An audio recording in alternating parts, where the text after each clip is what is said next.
Right, welcome to the Downtown Den and this special Lancashire Leaders discussion that we've put together to provide a bit of pre-Christmas cheer at the end of what has been a horrendous 2020. I'm sure that we're all looking forward to seeing the back of it and more importantly, perhaps, viewing 2021 with some more optimism for the future. So with me today it is Liz Smith. Liz is the principal of Preston's College. Tony Attard, who is the head honcho at Panaz, but also involves himself in many of the initiatives taking place across Lancashire, not least our bid to be the city county of culture, and he can talk about that, I'm sure, as the conversation moves on. Also big part in the positioning of marketing Lancashire in recent times as well. So welcome, Tony. And Stephen Young, who is a regular visitor to the Den. It's great to see you again, Stephen, who heads up the planning, regeneration and economic development of the County Council. One or two other things that I've probably missed out. It's a longer title than we give to Chinese representatives. If you ever visit a city in China, you find these people with these big long titles. They're always the most important people. So Stephen is clearly the most important person on the call today. And great to see you. And I'm going to start with you, Liz, because education obviously has been in the news for all sorts of reasons, whether it be from exams to how you blend your learning from live classroom situations to online stuff. And then, of course, we've had all the issues that I'm sure you're pleased you're not involved with as far as universities are concerned. But what has lockdown life been like for a principal of a college? Thanks, Frank. I think in one sense it's a real kind of mixture. In one sense, we were just talking before, there's been some real positives. It really makes you think about why we're here, what we're here to support, what we want for our learners and the outcomes we want for our learners, and how's the best way to deliver that in these strange times. Certainly the use of the technology in terms of now how we support the learners, the blended learning offer. There's so many new skills that have been learnt using the technology. A lot of the way we now run the college has benefited actually from the technology, going digital, running virtual open days, communicating more effectively. So as I say, there have been a lot of positives. What I think are the real impact of all of this, though, is the uncertainty and the, as it were, the level of anxiousness that it has created with a whole host of our young people, our adults, our staff, the very being of what we do, and that uncertainty has really created a different type of the way we now need to deal with things.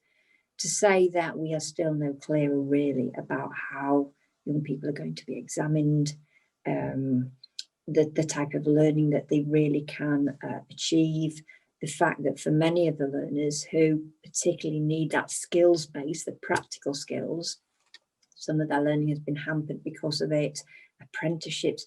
There is so much uncertainty, and what I'm seeing is that has really bred a level of anxiety. So the mental health and the well-being of people in general has, I think, really decreased. So whatever we do going forward, that is a major thing we have to tackle, about remotivation, re-supporting people in different ways, about how they now reskill, but with that sense of the anxiety and the impact that COVID have had on their everyday lives and everything. And I'm really concerned about that. I think it's such a big issue for us that unless we tackle it through a whole variety of ways and everybody, then the population as a whole will really suffer. We will play that back if we don't deal with those kinds of things now. Mm. I think they're really important issues that you raised, Liz. I mean, my big concern moving forward into 2021 and beyond actually is the mental health impact that the whole approach that's being taken will have on young people and others. But, you know, we all recognize that one of the great things about going into college from school or indeed going to university is the social aspect. It really is a time when you start to mature, you start to form relationships, and actually your personality develops, doesn't it? And what Preston's College have been great at over the years is getting people not just to the point where they can pass exams, which of course is important, but getting them to the place where they're work ready, because you've spent an awful lot of time, Liz, you and your organisation, engaging with business, engaging with companies to find out what the sort of skill sets required. And as I say, that work is hugely difficult when we're in the situation we found ourselves in over the past few months.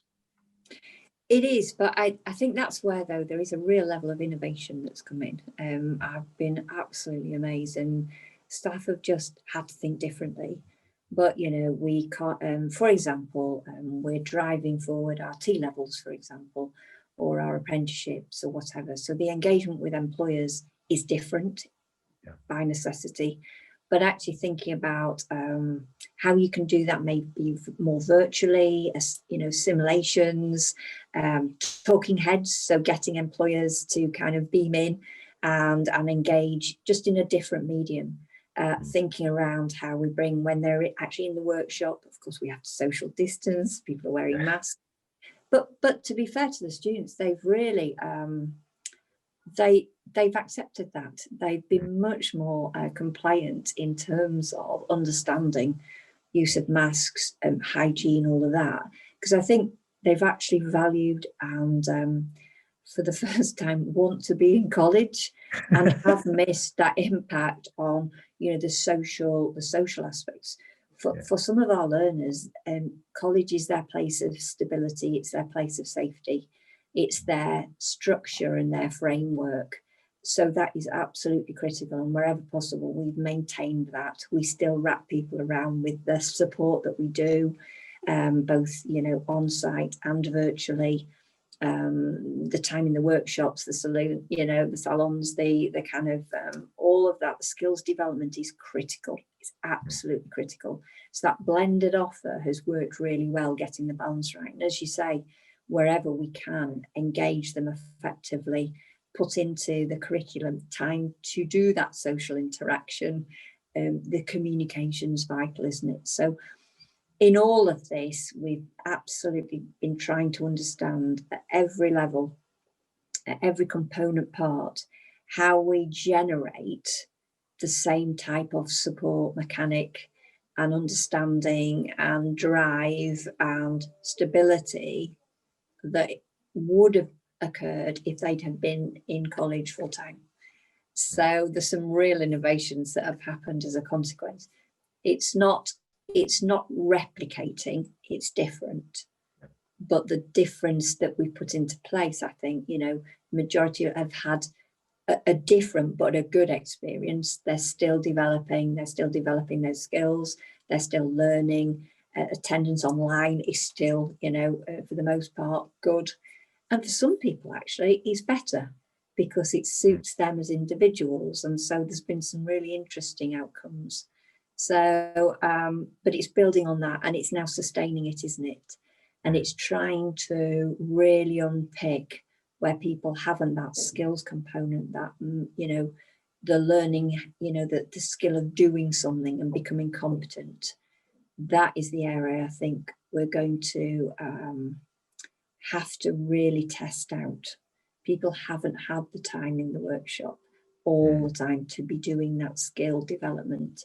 So as employers, we have to make sure we help them catch up so that people are employable and they're able to be competent in joinery, in, you know, in their bricklaying, in their, you know, engineering and the like. That's the area that worries me most around skills development. Okay. Before I bring Tony into the conversation, let me just pick up on a comment you referenced earlier, the issue around examinations. and the government got itself into an awful tangle towards the back end of last year. We eventually ended up in the same place as Scotland and Wales. Scotland and Wales, I think I'm right in saying, have announced that they will be going down the similar route to what they took last year as far as examinations are concerned. Correct me if that's wrong. It's difficult to follow all of these things, Liz. Yeah. And the English Parliament, or the Education Secretary, said in England, we still plan on going ahead with exams. Drives me mad, because I will put money on the fact that by May, we'll actually be in a situation where whoever the Education Secretary of the time is, they'll be saying something different. But that, again, if it drives me mad, just from an outsider's perspective looking in, it must be so frustrating for you and your colleagues. It's incredibly frustrating, because at the end of the day, it's that decision, isn't it? Just make a decision, stick to it, and then we can work towards that. Yeah. Just a couple of things, though. First of all, although they've made an announcement around, the academic, as it were, examinations, we're still no clear really in terms of more of the technical vocational assessments, and so there's a whole debacle there around what they might look like and adaptations from awarding bodies. It was an absolute nightmare last time, an absolute nightmare. So got to improve on that one. But also this issue about levelling up, it's a very different scenario if you've been in a tier 1 area to a tier 3 area. It really is. And the way everybody's approached it, but the time, the learning, it is going to be different. So how you can have a level playing field, and they haven't worked that one through at all. It's very different being in a tier 3 where perhaps, and I'm not talking about colleges actually, I'm talking about wider school, where perhaps they've had to self-isolate for numerous occasions, and the time lost in not being in school particularly is very different compared to someone in a tier 1 area where they've had maybe a day, even if that. The level is, we're just completely at odds, aren't we, in that sense?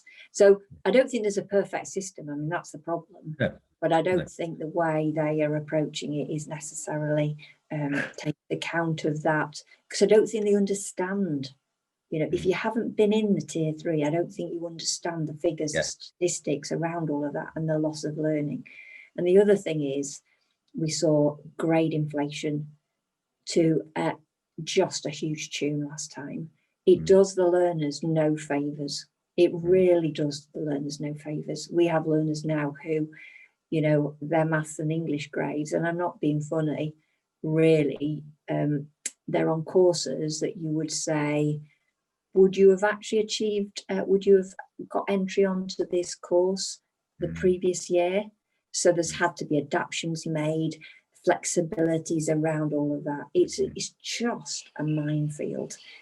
But the real, just make a decision, stick to it, be really clear about it, and we can then work towards it to try and mitigate some of the issues that come as a consequence.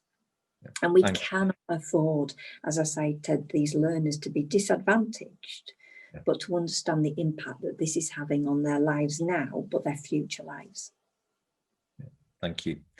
And Tony, good time to bring you into the conversation, because if ever there was a business leader who made a decision, went for it and stuck with it, it's Tony. And I'm sure that advice would be, I'm not sure whether it would be well received by the government, but it should be received by the government, because there's all sorts of issues that we'll probably come on to during the course of our chat with Tony that beyond COVID, which are important for the country's future. But Tony, let me start by asking how life has been at Panaz during the last 7-8 months, because last time we spoke, you'd done what all good businesses do. You'd pivoted, you'd started to adapt to the new world, and you were doing okay, I think it's fair to say. Well, you're talking about adaptability. If you're going to talk to me about Panaz, I need to change my background. So that's that. Okay, got my Panaz hat on now. Well, may I say, Liz, thank you very much for that insight, because I think it was really interesting to hear what it's like from the coalface at education at the moment. I mean, we obviously are in a slightly different situation within industry, but of course, your cohorts at the moment are, people that we're going to be looking for to work in our businesses, in the future. So, understanding where they are at the moment emotionally is very interesting. I mean, what you're talking about with reference to the different tiers is also, very, very interesting, because, I mean, I'm not sure how Stephen felt or anybody else felt, but last, when was it, 2 weeks ago, when the government put Lancashire into tier 3, Pat and I looked at each other and just almost cried. I think we've been in some form of lockdown now in Lancashire since August. So it's awful. I don't quite get it, where, I don't think many people get it really, with reference to our poor hospitality industry, why it actually has to close down. I mean, some of the places we've been to have been absolutely fantastic with their COVID regulations and how they've approached it. They put all these safety precautions in place. They register everybody that comes in. Everybody goes to their table. They're really well behaved and things. And why that couldn't continue is beyond my comprehension, really. Maybe Stephen can sort of shed some light on that. But I know, of course, I mean, Stephen, like everybody else, is, and most people within Lancashire County Council have been, pulling their hair out with reference to tier 3.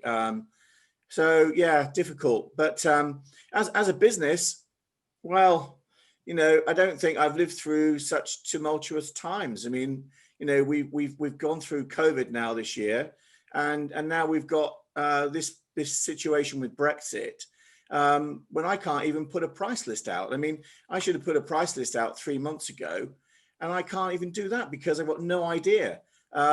What a lot of people don't quite understand, I think, certainly in the general public, is the fact that it has so many implications with other arrangements we have around the country as a country. So, for example, if we're importing goods or exporting goods to other countries that are part of the overall trade agreement with Europe, so for example, Turkey, then they're going to be subject to WTO rules if we don't get a free trade agreement. Now, I believe that Turkey, for example, is waiting to see what happens with the European trade deal in order to implement their own trade deal with the UK immediately after the European one. But what they don't want to do is influence their European one by doing a free trade deal with the UK before the UK's got one with Europe. And I think that I think in some respects, the politicians were disingenuous with the public by saying to them that it was an oven-ready deal and that it would all fall into place. It's incredibly complex, the way that it all works, as we're seeing now, to our cost. And I actually even had more hair, I think, in August, and I'm losing it by the day. I think you've touched on several issues there, Tony. The complexity of leaving the European Union being foremost among the comments you've made there, because let's face it, I think this is a problem right across the political spectrum at the moment. Our discourse, our political discourse, is based on slogans, isn't it?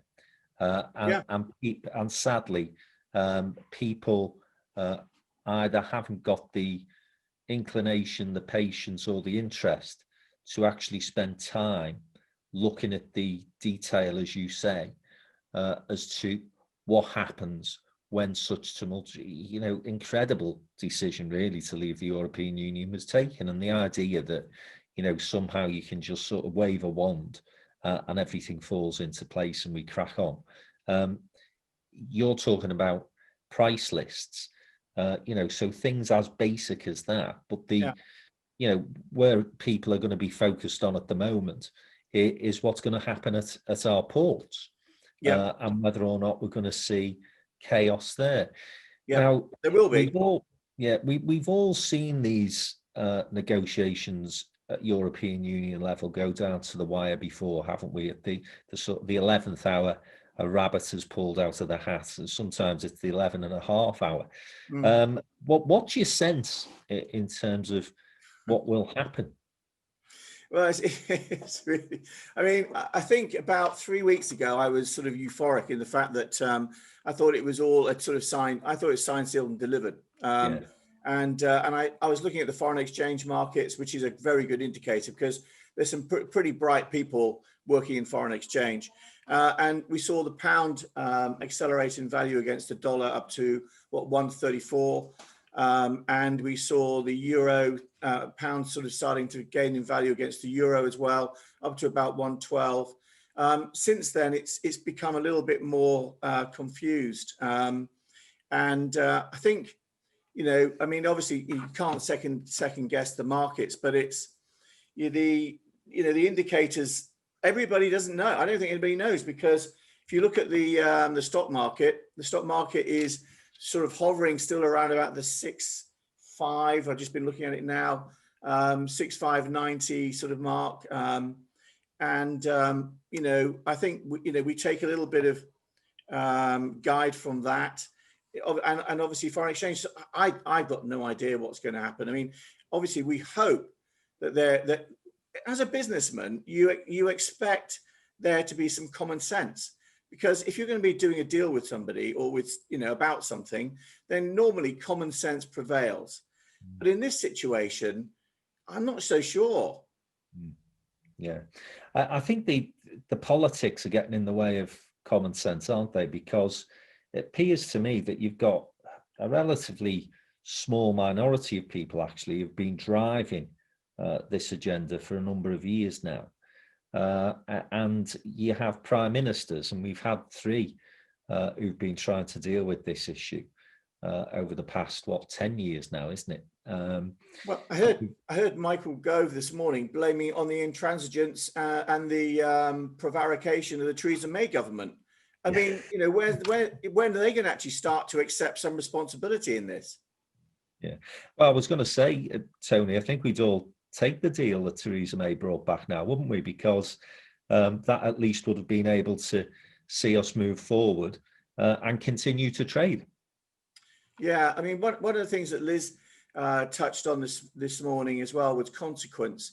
And I think that, the consequences of decision making is incredibly far reaching. I mean, when you consider actually that they're talking about, destroying people's livelihoods because of sovereignty. Well, I suppose in some respects it's all been done before, because we've gone to war about sovereignty in the past. So, where does it stop? Where does this, accepting responsibility and consequence actually stop?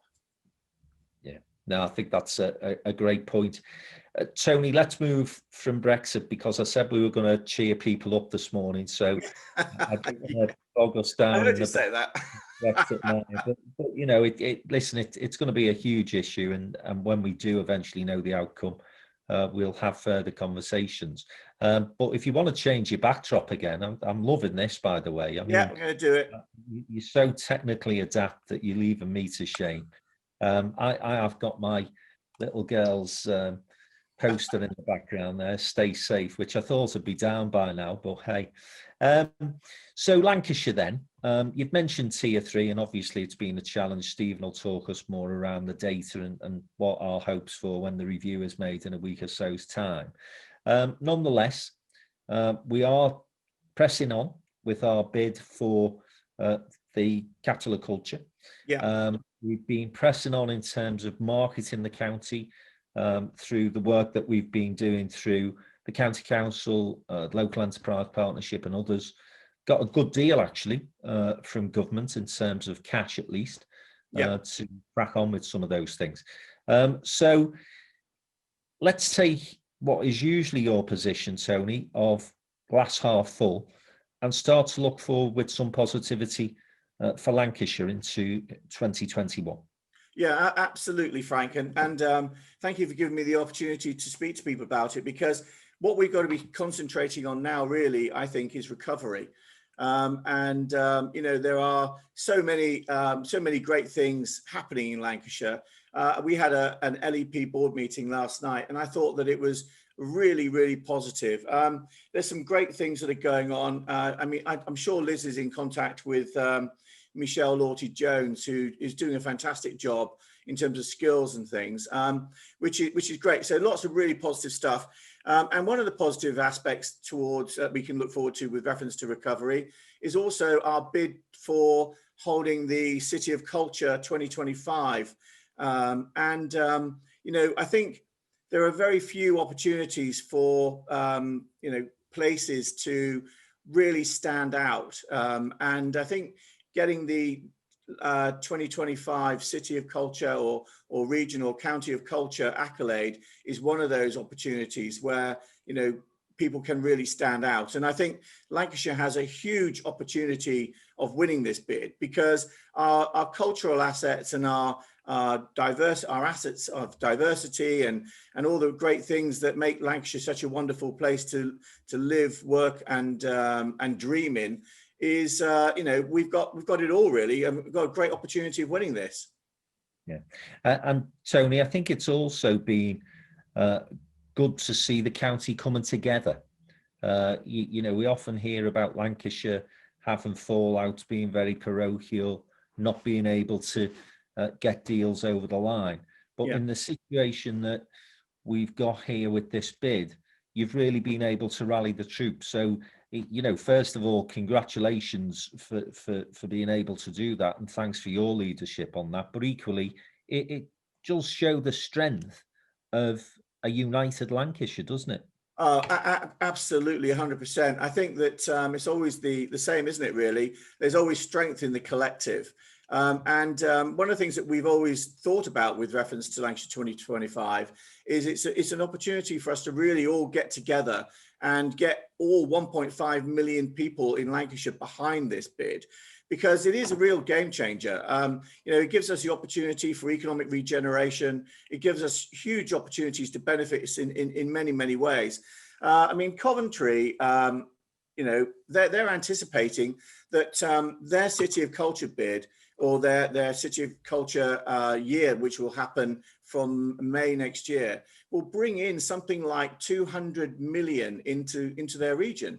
So, you know, these are massive game changers. And I think that in terms of being able to regenerate certain parts of Lancashire, it will give us a real great opportunity to highlight all these areas and encourage people to come in and to be part of the Lancashire story. And final point for the moment, Tony, to you.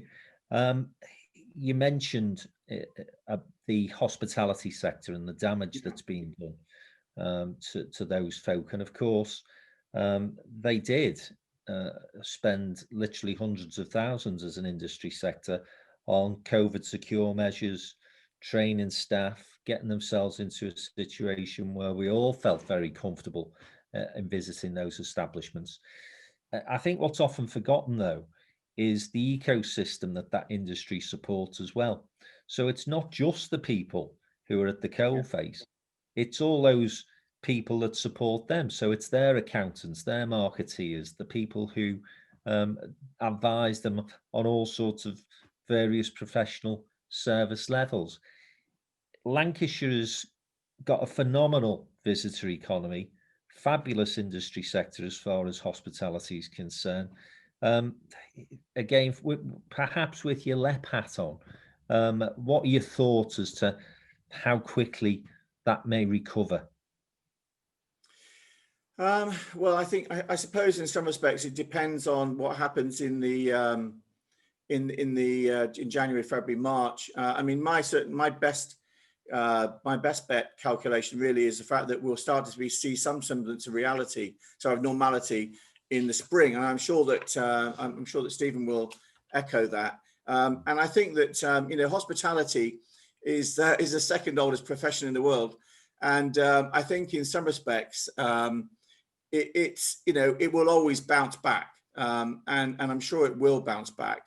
It's a wonderful aspect of Lancashire, actually, because it really does it does sort of go over all our different regions. So, you know, it's very rural, it's very coastal, it's very urban. You know, the hospitality sector, the tourism sector is a very resilient industry, and it really is very important to Lancashire in that respect. And so we hope it comes back quickly, and obviously stronger than what it was. I mean, we actually at the LEP last night, we were looking at a hotel that was being built.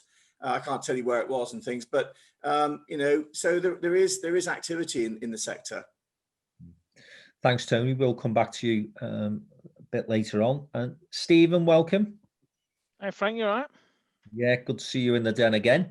And listen, we were sort of scratching our heads about how Lancashire's ended up in Tier 3. We've all studied the data, some I'm sure in more detail than others, but it doesn't seem to make much sense to me to have the capital in Tier 2 and Lancashire in Tier 3. Have you got any explanation for that, or are you as equally baffled?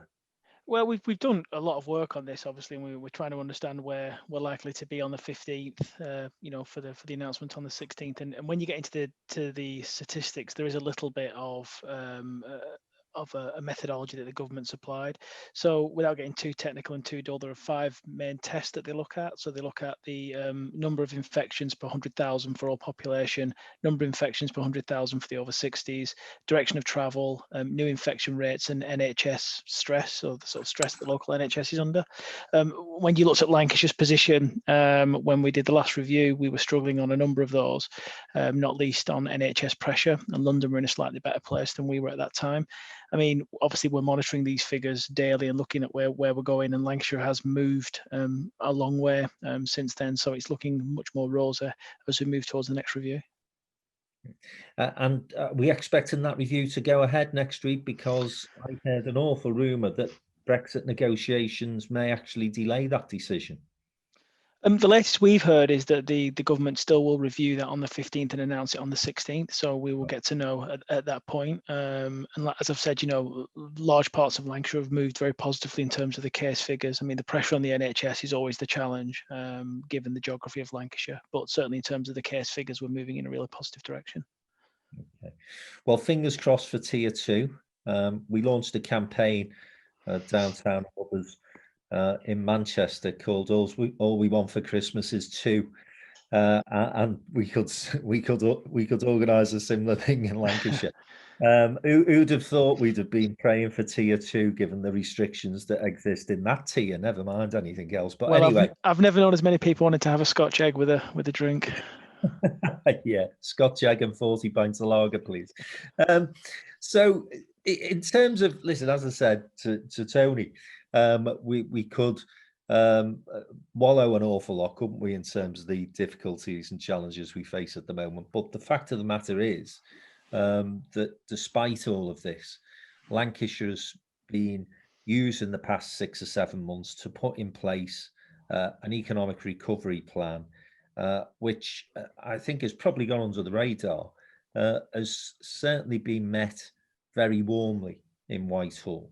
Already some significant investment into the county from government.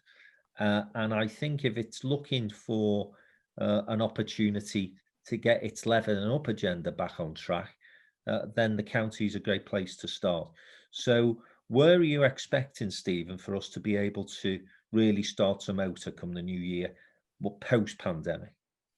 Yeah, I mean, there's a few bits for me, I suppose. You're right that the levelling up document that we did to government was a really powerful document, and we've already seen in terms of the investment that we made on that with the money that we got in terms of restarting our tourism industry. Obviously, this was pre the kind of the national lockdown and the tiering system. We got our money back tenfold, so that clearly did hit a positive note with government and was really helpful in that respect.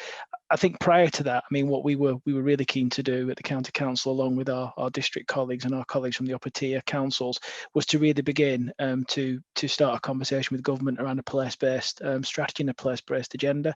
We have some big ticket items that we're trying to move forward, things like Eden of the North, which are massive game changers, but need government intervention and investment.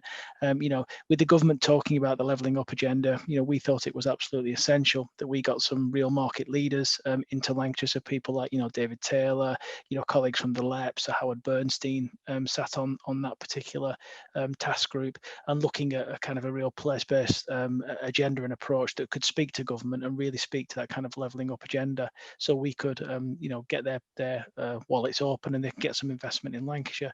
So when we look at the kind of things that we're looking for them to invest in, both the government and the county council itself, we've got a pipeline in the region of 1.75 billion, which includes things like, Eden of the North, includes things like Lancashire Central, includes things like our enterprise zones, which we think are massively important. If the government is serious about its levelling up agenda, these are the sort of things that, we need to ensure that they're investing in. But for us to facilitate them to do that, we need to have that appropriate conversation and strategy backing.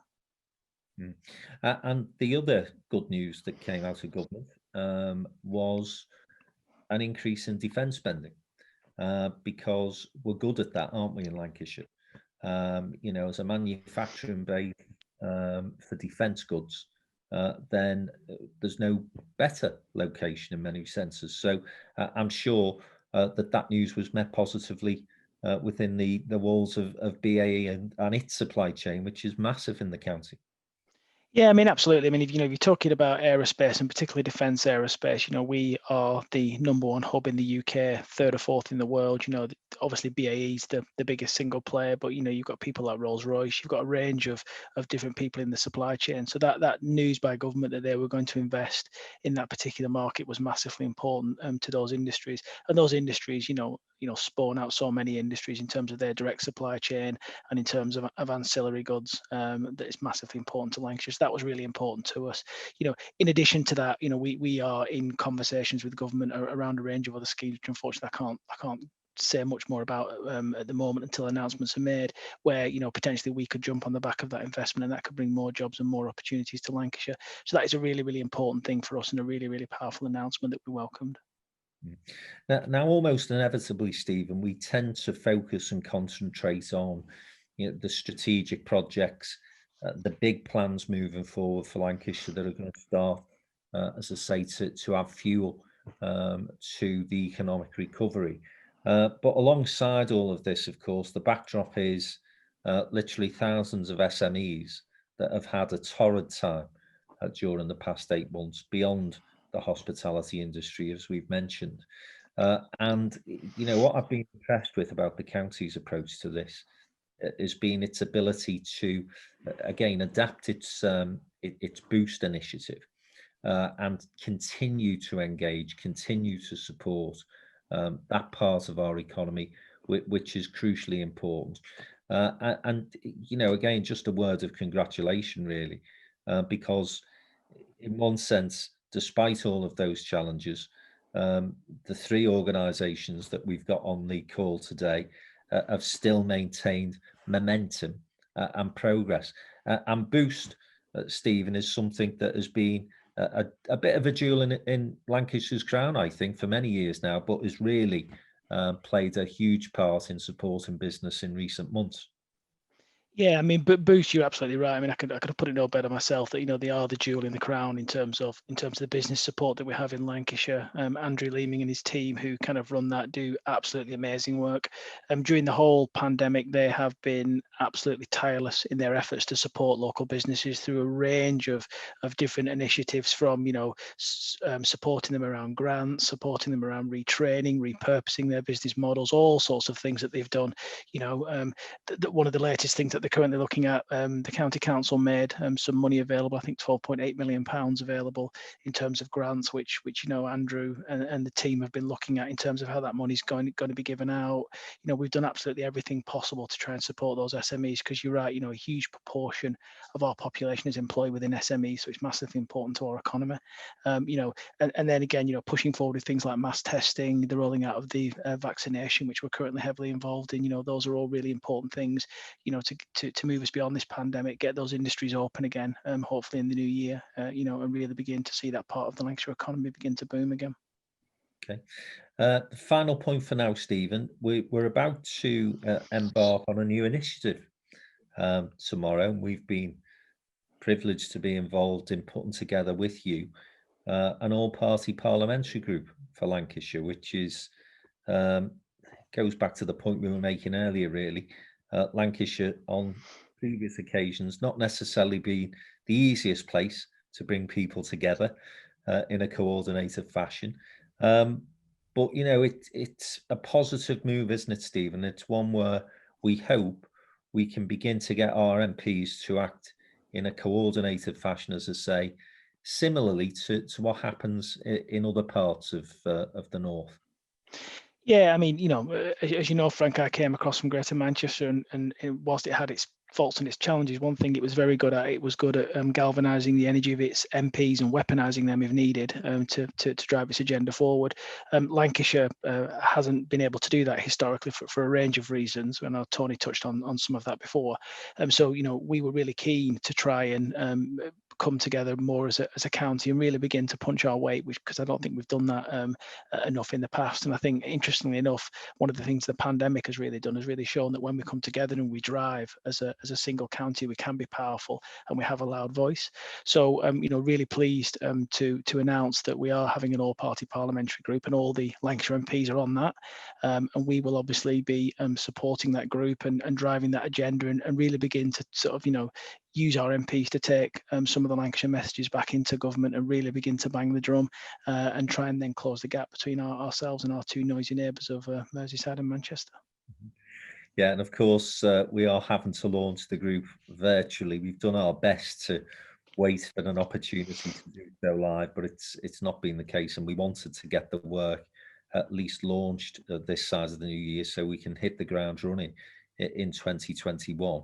And you know, the MPs are really enthused by the opportunities that this group is going to present to them, because we will be able to get some very clear messages through that group about the county and its future. I mean, I think that's a really important point there, Frank, because I think you're absolutely right. You know, that there is clearly an unmet need with the MPs, because, you know, it wasn't the hardest of sell to get them all to agree that they want to come together, they want to drive the Lancashire agenda forward. So, you know, there clearly was an unmet need that, for whatever reason, hasn't been fulfilled in the past, and hopefully now through this group we can start that conversation. Yeah, and therefore, Liz, we will have a single group in Parliament to be able to go to and say, these are some of the issues that we want you to begin to look at, to research, and we'll obviously help with all of that, but to start to influence government thinking as well. And so I won't ask you for one thing, because that's hugely difficult, but, you know, a couple of things that you'd like to say to the Lancashire group of MPs that perhaps ought to be exercised in their minds come the new year. I think that there are three things really I've taken just to reinforce from this as well. You know, that notion of politics and no common sense. Absolutely agree, Tony, in terms of, you know, the mantra of keep education open is fine, but the common sense and the practicalities that go with that need to be thought through properly.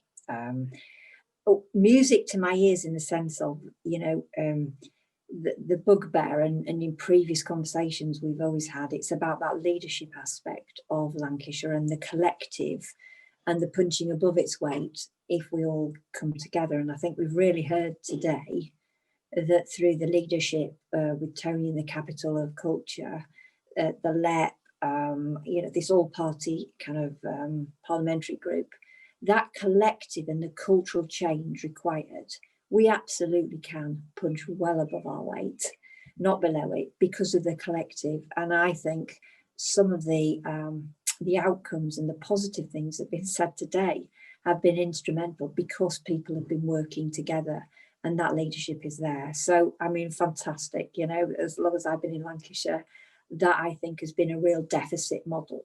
And now to hear that, and that on the back of it, investment are coming in and whatever, wouldn't it be fantastic if not only in its own right for the capital of culture, but because we've collectively worked together and the real value that comes from that, that to me is the greatest win. And that leadership that will take that forward. So continue. So, you know, and MPs have a vital role in that. You know, they have a responsibility to look at Lancashire as a collective, forget the colour, actually this is about the importance of Lancashire and the levelling up and the importance that we play in the UK economy and the like. And the third would be around recovery. Tony mentioned about the recovery. There's a shed load of initiatives, government initiatives and money being thrown at things, but it isn't as coordinated as perhaps. There's retraining schemes, there's kickstart schemes, there's all sorts of things. We're trying to make sense of those. Colleges have a critical role to play in the reskilling, retraining, but we've got to be part of the party. And again, it's about, place-based, but ensuring that as a collective, we work this and unpick this, and we can really then focus and funnel to the best advantage of our people in Lancashire to retrain, reskill, and potentially, recover. But we have to do, again, that coordination, working collectively, collaboration, all of those things. And again, our MPs have to flavour that behaviour to ensure we're getting the best for Lancashire. Thanks, Liz. Tony, same point to you. Group of Lancashire MPs coming together now. So what are the things that you'd like to be saying to them? Yeah, I think the APPG is a really great step in the right direction, actually. My feeling is very similar to Stephen and Liz's, really. It's about top line thinking, I think, and the power of togetherness and the collective. The districts, in my opinion, have got to stop thinking too locally, and they've got to be thinking more about a pan-Lancashire plan. And how we all work together to achieve, this sort of decentralization of government, I suppose, in some respects. We need to have the, we need to power up the levelling up aspect. I mean, people have talked about levelling up with reference to, how, the South has the North-South divide's actually got even bigger. And we need to reassess that and put a huge amount of effort into empowering our communities to think in a sort of more Lancashire way, rather than actually just the small areas that they're in. And I think that's one of the reasons why we feel that Lancashire 2025 is really powerful in being able to do that. So those are the sort of things I'm sort of thinking of. May I just say, Frank, that can I get people to go onto the website of Lancashire 2025, because obviously what we are trying to do obviously is bring the whole of Lancashire together, and the more people that get onto the website and show that they're behind the bid would be fantastic. That would be a great help to us. Yeah, we'll certainly put that in our Lancashire bulletin on Friday as well, Tony, so that we can direct people onto that. So final word to you, Stephen. We, as I say, I think of good cause for optimism moving forward, despite the fact that we've had this horrendous 2020. There have been some good things. In my opinion, the result in America was positive. I think that starts to bring some normality back to the world stage, never mind what's happening in the UK, and it may shift some thinking this side of the pond as well. But as far as the local and regional stuff is concerned, the one thing I think we have been able to re-establish during this period, Stephen, is a real sense that Lancashire can be a major force within the Northern Powerhouse moving forward. Now, we can all have our views and opinions about whether it's a good thing for Greater Manchester to have a fallout with the government, whether or not other places that have had combined authorities have taken have stolen a bit of a march on us. But as I say, I think over the past few months, we've started to see Lancashire's influence in a very positive way begin to make a difference again. And I don't think for a number of years we've been in such a good place to build on that momentum that we've achieved, as I say, albeit through very very challenging circumstances that none of us would have wished. But we've played our hand well, I think, Stephen. Yeah, no, I couldn't agree with you more, Frank. I mean, I think when I look back, I mean, just prior to this, I was kind of just jotting down a few things that have happened over the last 12 months. And, whilst COVID has been awful, and I wouldn't have wished it. And if I could have taken it away, I certainly would. When you think of the things that we've achieved as a county in terms of coming together, so the things that we've done in terms of our conversations with government, we've taken those onto the next level. We've come together as a collective of local authorities. The LEP's in a much better position, I think. Tony mentioned the meeting last night. I listened to the meeting. He was right. It was very positive and very strong. That message is clearly out there. The APPG that we mentioned, Lancashire is coming together. It is more cohesive than it has been, certainly since I've been here. And, people that have been here longer than me say, it's the most cohesive. They've seen it for quite a long time. And it's a real opportunity now. We mustn't, once we've gone through the vaccine and this horrific disease has gone away, we mustn't lose the momentum that we've got. We must continue to strive forward and collectively look to make Lancashire, the place that it really does strive to be.